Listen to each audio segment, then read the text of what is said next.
दोस्तों आपने देखा होगा कि शादी का जो नाम होता है बड़ा अच्छा लगता है।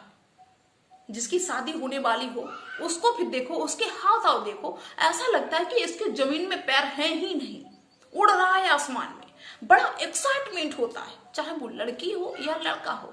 बड़े सपने होते हैं, बेशक बाद में कुछ भी हो जाए। क्योंकि आपने देखा होगा कि जिसकी शादी हो गई हो उससे पूछना, वो कहेगा अरे भैया शादी हो गई, उस दिन से हमारी जिंदगी नरक बन गई। वो कभी ये कहेगा ही नहीं कि हमारी जिंदगी बड़ी बढ़िया चल रही है शादी के बाद में। मतलब ऐसा लगेगा इसको बड़ा भारी दुख है। लेकिन जिसकी होने वाली हो उससे पूछ लेना कभी, का मजाल वो ठीक से तुमसे बात भी कर ले, ऐसा लगेगा बड़ा बिजी है, उसकी दुनिया ही अलग हो जाती है। दोस्तों ऐसा ही होता है एक लड़की के साथ में।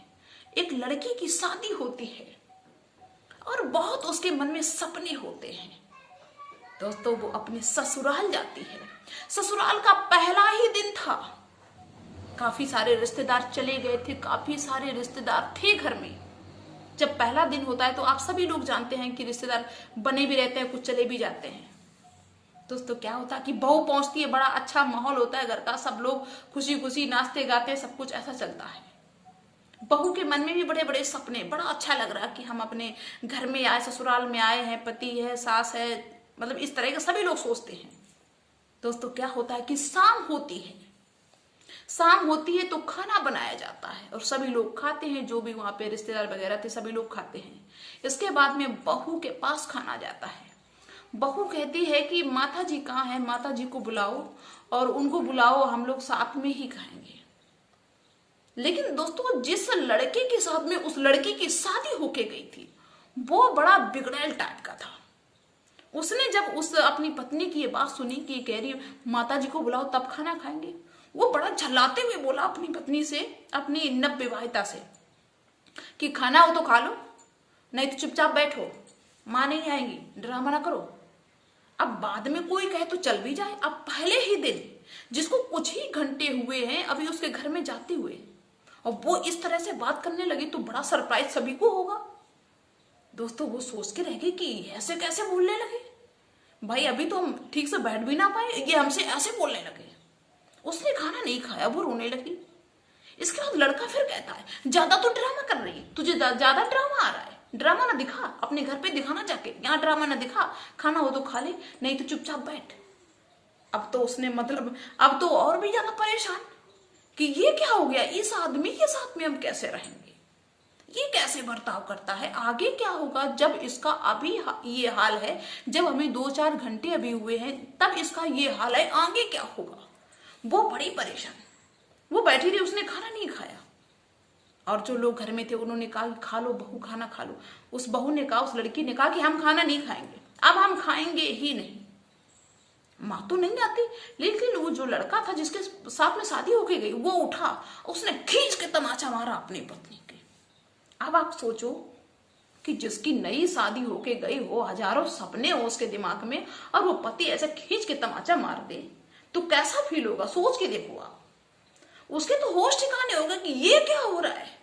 दोस्तों उसने तुरंत ही अपने घर वालों को फोन किया और कहा, मतलब सारा हाल बताया कि इसने मुझे आज ही मारना शुरू कर दिया, हम इसके साथ में नहीं रहेंगे, इसके साथ में रह के अपनी जिंदगी नहीं काट पाएंगे। दोस्तों वो सुबह ही अपने घर चले जाती है।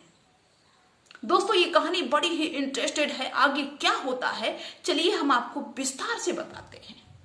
सिर्फ आप 10 मिनट अपना दे देना, आपका हम कीमती समय से सिर्फ 10 मिनट ले रहे हैं, इससे आपको बहुत कुछ सीखने को मिलेगा। तो आइए, आप सभी का बहुत बहुत स्वागत है मेरे YouTube चैनल में एक और नए वीडियो में।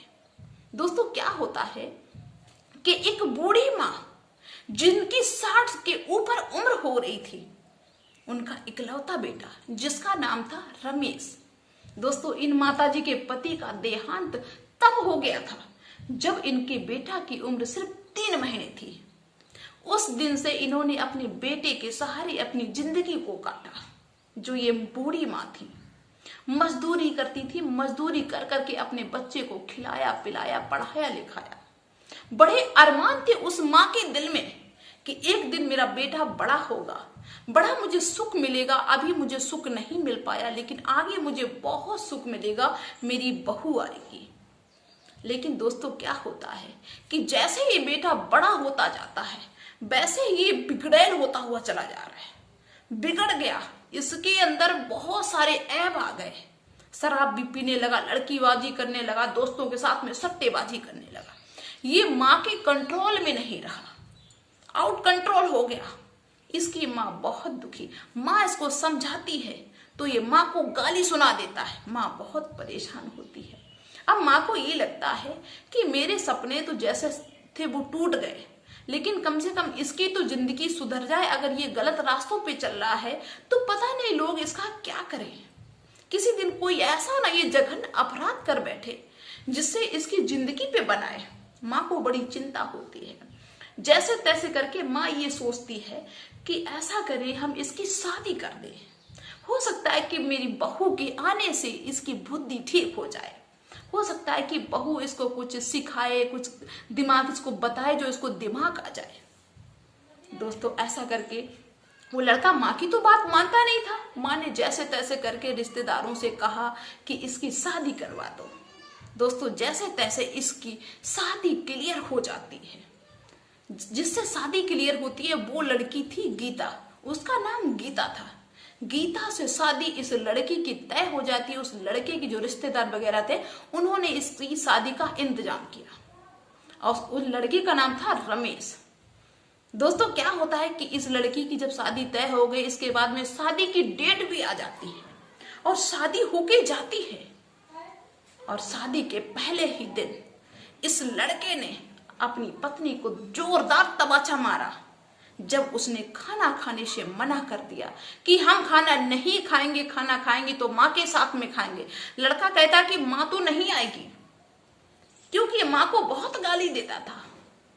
माँ बेचारी एकांत में बैठ के रोती थी, माँ इसके सामने तक नहीं आती थी। दोस्तों जब इस लड़की ने जिद की तो इस लड़के ने उसके तमाचा मार दिया कस के। जबकि उसको सिर्फ 2-4 घंटे हुए थे आए हुए अपने ससुराल में, उसके सारे सपने चकनाचूर हो गए। वो रोती रही। उसने अपने घर वालों को फोन किया कि मुझे यहां से ले जाओ, हम कहीं भी रह लेंगे लेकिन हम इस आदमी के साथ में अपनी जिंदगी नहीं काट सकते। दोस्तों अब कुछ दिन हो जाए तो घर वाले भी समझाएं कि चलो कोई बात नहीं, गलती हो गई। लेकिन जब 1-2 घंटा ही 4 घंटा ही हुए उस नई दुल्हन को, नई लड़की को आए हुए तुरंत मारना शुरू कर देगा कोई, तो हर किसी के माता पिता खिलाफ हो जाएंगे। वो तुरंत से अपनी बेटी को अपने साथ में ले जाते हैं। माँ बहुत रोती है कि जो भी मैंने सोचा था वो भी सब खत्म हो गया। मैंने सोचा मेरी बहू आ जाएगी तो हो सकता है ये सुधर जाए। मेरा इकलौता बेटा पता नहीं इसके जान के साथ में कौन खेल जाए। माँ बहुत रोती है जब बहू चली जाती है। दोस्तों क्या होता है कि लड़का इतना बिगड़ा हुआ था, किसी की सुनता तो था ही नहीं, क्योंकि पिताजी थे नहीं और कोई था नहीं। माँ की तो ये बात मानता ही नहीं था। दोस्तों इसने एक लड़की से कोर्ट मैरिज कर ली और जब कोर्ट मैरिज कर ली उसकी माँ जो थी टेंशन कर करके, चिंता कर करके पागल हो जाती, पागल सी हो गई कि एक मेरी बहू अच्छी आई सुशील और उसको भी इसने घर से निकाल दिया। मेरा बेटा कितना नालायक है। जब दूसरी बहू को लाके घर में रख दिया, वो बहू भी इज्जत नहीं करने लगी, माँ को दुत्कारने लगी, रोटी तक नहीं देने लगी। दोस्तों क्या होता है कि धीरे धीरे ऐसी स्थिति आ गई कि बेटा गाली देता, माँ को मारता, प्लस उसकी जो बहू कोर्ट मैरिज वाली आई थी वो भी माँ को मारती थी, खाना नहीं देती थी। दोस्तों माँ घर से निकल जाती है, बेटा और बहू घर से निकाल देते हैं कि मेरी आंखों के सामने से हट जाओ, नहीं तो गला दाब के तुम्हारी हत्या कर देंगे। दोस्तों माँ के सामने कोई रास्ता नहीं नजर आता, कोई रास्ता दिखाई नहीं दे रहा था। माँ दूसरों के घर में भीख मांग मांग के खाने लगी, क्योंकि इतने सामर्थ्य तो थी नहीं कि मजदूरी करे। पहले जब क्षमता थी शरीर में तो मजदूरी भी करती थी, अब किसी के दरवाजे पे बैठ जाती तो कोई 2 रोटी दे देता। ऐसे दोस्तों भीख मांगते मांगते उस माँ की मौत हो जाती है। दोस्तों समय निकलता रहता है। धीरे धीरे इस रमेश के 4 बेटा होते हैं कुछ दिन बाद, और ये चारों बेटा धीरे धीरे बड़े होने लगते हैं। अब जैसे बाप की आदत थी वैसे बेटे भी सीखने लगे। बेटी भी अब कोई अच्छी परवरिश तो उसने दी नहीं, क्योंकि वो खुद बिगड़ैल था, तो बच्चों को अच्छा क्या सिखाएगा। उसके बच्चे भी उसी रास्ते पे चलने लगे, वो भी बिगड़ते हुए चले जा रहे, शराब गांजा नशा जो भी दुनिया में था वो भी करने लगे। और दोस्तों इधर क्या होता है कि गीता अपने घर पे चली गई। इसके बाद में जब गीता को कुछ दिन बाद पता चला कि रमेश ने दूसरी शादी कर ली, पहले तो ये लगा कि चलो हम यहाँ पे रहेंगे, हो सकता है कि इसका दिमाग ठीक हो जाए, तो ये शायद आए मुझको लेने। कुछ दिन तक गीता अपने घर पे रही, लेकिन जब गीता ने जाना कि इसने शादी कर ली, कोर्ट मैरिज कर ली, तो फिर गीता को लगा कि चलो जब इसने अपनी जिंदगी अब सेट कर ली है, इसने शादी कर ली, तो मेरा इससे कोई मतलब रहा ही नहीं, लेना देना इससे मेरा कुछ है नहीं। तो गीता ने भी दूसरी जगह पे शादी कर ली। दोस्तों गीता की जहां पे शादी हुई वो लड़का बहुत ही शिष्टाचारी था। थोड़ा समय बीतता है, इस गीता के 2 बेटे होते हैं और वो बेटा बहुत ही संस्कारी थे, क्योंकि उसके पिताजी उसकी माता बहुत संस्कारी थी, बहुत अच्छे मैनर्स सिखाए उन्होंने अपने बच्चों को। दोस्तों धीरे धीरे समय बीतता चला जा रहा है। इधर क्या होता है कि रमेश के बेटे जवान हो जाते हैं और बड़े बेटे ने एक लड़की से कोर्ट मैरिज कर ली। जब बिगड़े हुए होते ना, उनको फिर समाज से दिन दुनिया से कोई मतलब नहीं होता है, उनको फिर लगता है कि लड़की कहीं भी किसी भी कास्ट की हो, कहीं की भी, ले आओ कोर्ट मैरिज करवा लो। कोर्ट मैरिज करवा के घर में लाता। इधर ये जो रमेश था धीरे धीरे कमजोर होता हुआ चला जा रहा है। दोस्तों क्या होता है कि जब वो कोर्ट मैरिज वाली बहू आती है रमेश की, बड़े लड़के की, उसने घर में आते ही आतंक मचा दिया। कहा इस बुढ़े को घर से निकाल दो, और ना ही हम इस बुढ़े को रोटी दे पाएंगे, ना तो तुम्हारे 3 भाइयों को हम रोटी दे पाएंगे। दोस्तों उन 3 भाइयों को और बूढ़े रमेश को घर से निकाल देते हैं। वो उनका बेटा और बहू अलग रहने लगते हैं। दोस्तों देखते ही देखते रमेश के 4 बेटों ने ऐसे ही शादी कर ली। किसी ने भगा के घर में बिठा दिया, कि किसी ने कोर्ट मैरिज कर ली, किसी ने कुछ कर लिया, क्योंकि इनका सारा सिस्टम बिगड़ा हुआ था। मतलब 4 लड़कों की बहुएं आ गई, लेकिन 4 लड़कों की बहुओं ने किसी ने भी रमेश को रोटी नहीं दी। लड़कों ने भी इनको लात मार के घर से निकाल दिया। अब इनके पास कोई ऑप्शन नहीं बचा रमेश के पास। अब इनको वो दिन नजर आने लगा कि ये मेरे साथ में क्या हो गया, मैंने तो सोचा ही नहीं था कि मेरे सामने ऐसा समय आएगा। अब हम क्या करें? अब तो मेरा शरीर इतना दुर्बल होता हुआ चला जा रहा है, जब खाना पीना ठीक से नहीं मिलता है और टेंशन होती है तो शरीर अपने आप कमजोर हो जाता है। दोस्तों क्या होता है कि रमेश को जब कोई रास्ता नजर नहीं आया तो रमेश सोचता है कि अब हम कहीं ऐसी जगह पे भीख मांगेंगे बैठ के, जहां पे मुझे बैठे बैठे मिल जाए। ये एक तीर्थ स्थल में पहुंचते हैं और वहां पे जो भिखारियों की लाइन लगी होती है मंदिर वगैरह के बाहर, वहां पे लाइन में बैठ जाते हैं और वहीं पे भीख मांग मांग के खाने लगते हैं। दोस्तों समय निकलता हुआ चला जा रहा है। अब क्या होता है कि एक दिन की बात, जो ये गीता थी, ये अपने बच्चों के साथ में तीर्थ स्थल गई तीर्थ करने के लिए, कि चलो भाई बेटा इसके भी बड़े हो रहे थे, गीता के भी बेटा बड़े हो रहे थे, क्योंकि समय काफी निकल चुका था, इनके भी बेटा बड़े हो गए। और गाड़ी से बेटा अपनी माँ को तीर्थ स्थल जाते हैं लेके, कि चलो भाई दर्शन वगैरह कर आओ, घूम आओ, जो भी जहां भी घूमना है घूम लो चल के। बेटा जाते हैं। दोस्तों क्या होता है कि गीता जो थी एक संपन्न परिवार में थी, अच्छा परिवार था, इसके बाद में अच्छी हैसियत भी थी, प्रॉपर्टी थी, जो भी था, मतलब सब कुछ बढ़िया से था। ये नहीं कि कोई ऐसी जिंदगी जी रहे गरीबी रेखा वाली, इनकी जिंदगी बहुत अच्छी थी, अच्छा खासा कमा रहे थे, इनके बेटे भी अच्छी खासी नौकरी करने लगे थे। दोस्तों क्या होता है कि गीता मंदिर में जाती है दर्शन अर्शन करके, इसके बाद में मंदिर के बाहर भिखारियों की लाइन लगी हुई थी और गीता ने सोचा कि चलो इन भिखारियों को कुछ खाने के लिए हम दे देते हैं। गीता ने पहले से ही ले लिया था खाने पीने का सामान और लाइन में बैठे हुए भिखारियों को वो खाने का सामान देने लगती है। तभी दोस्तों वही रमेश गीता के आंखों के सामने पड़ जाता है। जैसे ही रमेश ने गीता को देखा, वो देख के दंग रह गया। और गीता ने भी जब रमेश को देखा तो वो भी थोड़ी देर के लिए इस सोच में पड़ गई कि मुझे ऐसा लगता है कि ये उसको ये भरोसा नहीं हुआ कि रमेश है यहाँ पे भीख मांग रहे हैं, इतनी यहाँ पे आके भीख मांगेंगे, ये नहीं सोचा। उसने ये सोचा कि बिल्कुल रमेश के जैसा है। दोस्तों जैसे ही रमेश ने गीता को बुलाया कि गीता वैसे ही तुरंत गीता पहचान गई। वैसे पहचान तो पहले भी रही थी, लेकिन उसको ये भरोसा नहीं हो रहा था कि ये रमेश ही है, क्योंकि काफी बार आपने देखा होगा कि बिल्कुल सेम टू सेम शक्ल के लोग मिल जाते हैं, तो हम लोग ये सोचते हैं कि उसके जैसा है, बिल्कुल बिल्कुल उसके जैसा, उस आदमी के जैसा है। अब गीता को लग रहा था कि ये मेरे पहले जो पति थे उसके जैसा लग रहा है। जब उसने बुलाया गीता का नाम लेके, अब तो वो पहचान गई कि हाँ यही है। और दोस्तों क्या होता है कि वो रमेश जो है रोने लगा और अपनी सारी स्थिति बताई कि पहले मैंने जवानी के जोश में कुछ भी ना सोचा ना समझा, मैंने अपने माँ का तिरस्कार किया। और गीता कहने तुम्हारी ये हालत क्या हुई? तो वो रमेश रोने लगा, कहा गीता ये कुछ नहीं, ये सब मेरे कर्मों का फल है। जो जो मैंने किया अपनी माँ के साथ में, वो सब मेरे साथ में हो रहा है। मैंने तुम्हारा तिरस्कार किया, तुमको छोड़ दिया, तुम्हारी वैल्यू नहीं की।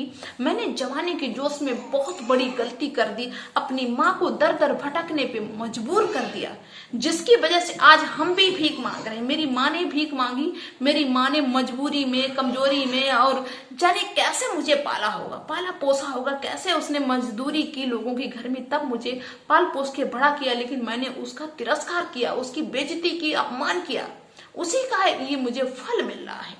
तब तक उस गीता के दोनों बेटे भी आ जाते हैं और कहते हैं कि माँ ये कौन है? तो वो गीता के जो बेटे थे उनको गीता ने बताया तो था ही, और बच्चे जानते थे कि माँ की मेरी दूसरी जगह पे शादी हुई है, पहले कहीं और हुई थी। तो गीता कहती है कि बेटा ये वही है जिसके साथ मेरी पहले शादी हुई थी, और इन्होंने मुझे जोरदार से तमाचा मारा था, जिसकी वजह से हम दोबारा इनके घर नहीं गए।